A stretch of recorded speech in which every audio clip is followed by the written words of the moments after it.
Real Madrid hamda Sevilla o'rtasidagi kechagi o'yinni ko'rdingizmi? Real Madrid zo'rma-zo'raki ikkita o'yinchi kam bo'lib o'ynagan Sevillaga qarshi 2-0 ga g'alaba qozondi. Mbappening individual mahorati hamda Luka Modricning bir zargarona harakatlari evaziga bo'ldi bu gol. Jamoaviy bir taktika bilan kiritilgan gol yo'q u yerda. Murabbiyning qo'li yo'q u yerda. Kechagi o'yinda murabbiyni ko'rmadim men. Ancelotti bu ketaman bo'ldi deb turib, borki jamoani tashlab qo'ydi u. Hozir u Braziliya terma jamoasi bilan hayolidagi eng zo'r tarkibda tuzayapti va taktikalarda Braziliyaga tayyorlanmoqda. Professional darajada oxirgi o'yinlarda o'tkazmayapti. Zo'rma-zo'rak yutdi. Ikkinchi taymda 79-daqiqasidamikin urdi golni. Ey, ikkita kam o'ynayapti Sevilla, ikkita kam o'ynayapti. 9 kishiga 11 kishi o'ynayapti. Ey, kamida bor-ku, ikkinchi taym boshidan boshlab 3 ta gol urish kerak emasmi? 80-minutgacha, ey. Ha, minutga 10 minutda bitta gol uradigan jamoa bo'lib qoldi-ku. 9 ta o'ynayapti-ku. Jamoada aytishim mumkin-da, hozir tarkib bunaqa edi, futbolchilar majburlikdan tushirayapti.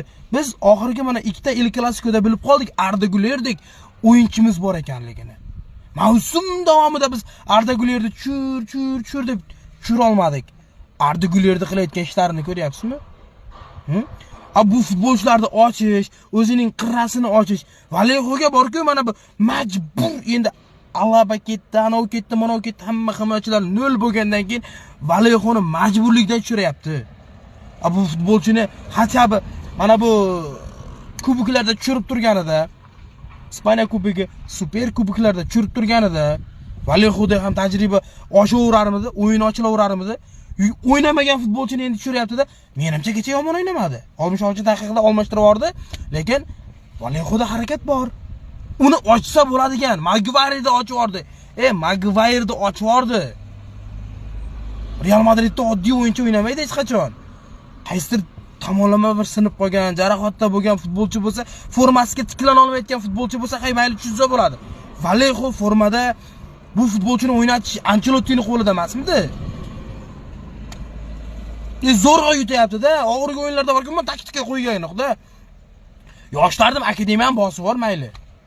Mbappe bilan Modricning goli evaziga harakat individual mahorati evaziga gol bo'ldi.